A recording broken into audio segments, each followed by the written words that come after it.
Welcome to this .NET MAUI AI AssistView tutorial. In this video, I will show you how to display suggestions and customize them in the Syncfusion .NET MAUI AI AssistView. I will also demonstrate how to display response items when a suggestion is selected. I open an existing MAUI application. Here, I have already imported the Syncfusion MAUI AI AssistView namespace and configured the control. To learn how to add the .NET MAUI AI AssistView control to your MAUI application, watch the video linked in the YouTube card above or the description below. Now, I run the application. As you can see, the text field is displayed. Now, I will show you how to display suggestions in the AI AssistView. I start by creating a view model class that implements the iNotify property changed interface. In this class, I declare a public property, suggestions, and initialize it in the constructor. Next, I create a collection, header suggestions, which stores the text labels that will be displayed as suggestion titles. I then define another collection to store the corresponding image files for each suggestion. To load the default suggestion items into the UI, I create a method, populate default suggestions, and call it in the constructor. In this method, I iterate through every item in the header suggestions list. For each index, I check whether an image exists in the image collection. If it does, I use that image. Otherwise, I use an empty string as a fallback. Then I create a suggestions collection and add an assist suggestion instance with the header text, an image. Now, I navigate to the main page XAML file to design the user interface. First, I set the binding context of the page to an instance of the view model class. This allows the UI elements in the XAML to access the data and properties defined in the view model. I then define the resources section and add a resource dictionary to store reusable templates. Here, I create a data template named header template, which will be used to customize the header of the AI AssistView control. Next, I design the header layout using a grid with 2 rows. I add spacing between the rows and apply top padding to achieve a clean and well-structured appearance. In the first row, I place an image, centered horizontally. In the second row, I add a label for the header text. This label is centered horizontally, includes top padding, and is styled with an appropriate font size. After defining the template, I move to the AI AssistView control. First, I assign a name to the AI AssistView control. Then, I enable the header by setting showHeader to true, and then assign the custom header template to the header template property. Finally, I bind the suggestions property of the AI AssistView to the suggestions collection in the view model. This ensures that the suggestion items generated in the view model are displayed automatically in the UI.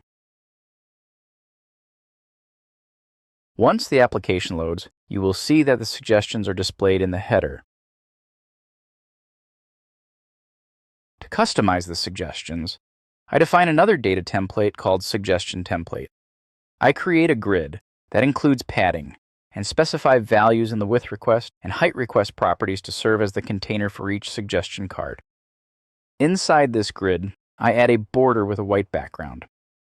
Within the stroke shape property, I apply a rounded rectangle shape by specifying a corner radius to enhance its appearance.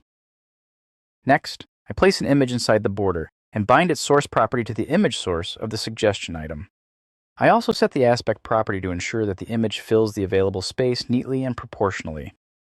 Below the image, I add another grid positioned at the bottom of the suggestion card.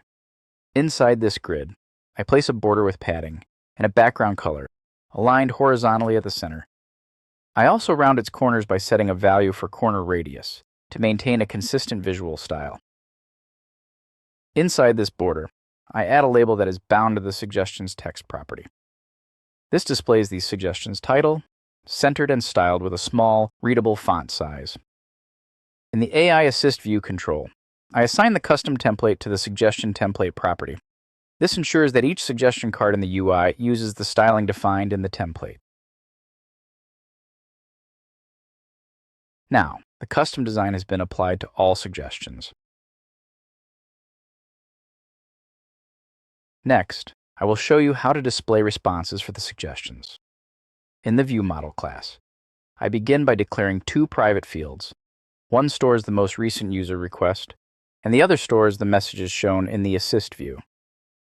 I then create a messages collection that represents the conversation history displayed in the Assist view. To handle user interactions, I expose a command called assistview request command. This command is invoked by the UI whenever the user submits a prompt or taps on a suggestion. Next, in the constructor, I initialize both the assistview request command and the messages collection. Inside the execute request command method, I cast the incoming parameter to request event args, retrieve the request item, and pass it to the getResult method for processing. I define a prompt request array, which contains the list of recognized prompts. Similarly, I define a prompt response array that holds the formatted responses corresponding to each prompt. I then move on to implementing the getResult method. Here, I simulate a short processing delay for processing, and then cast the input to an assist item.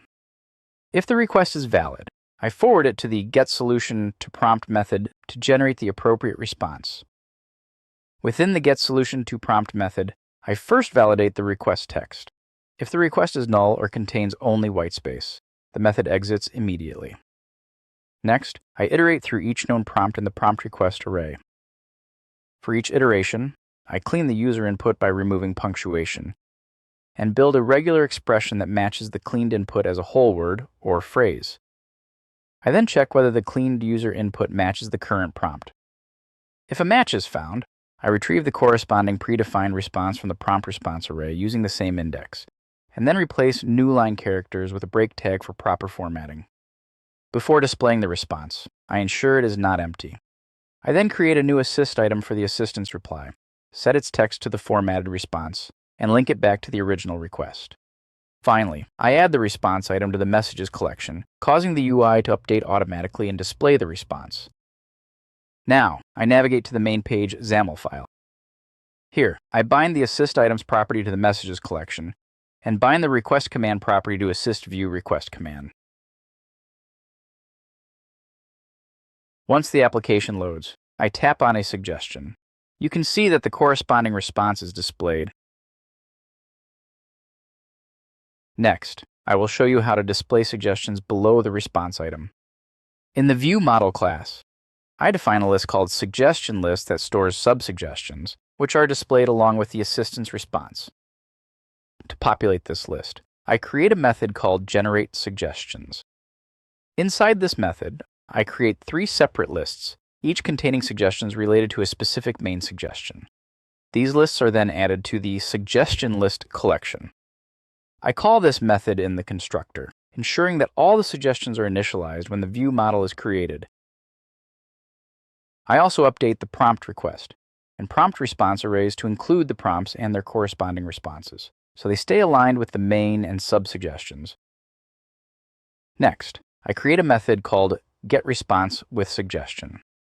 This method is used to generate both the response text and the related suggestions.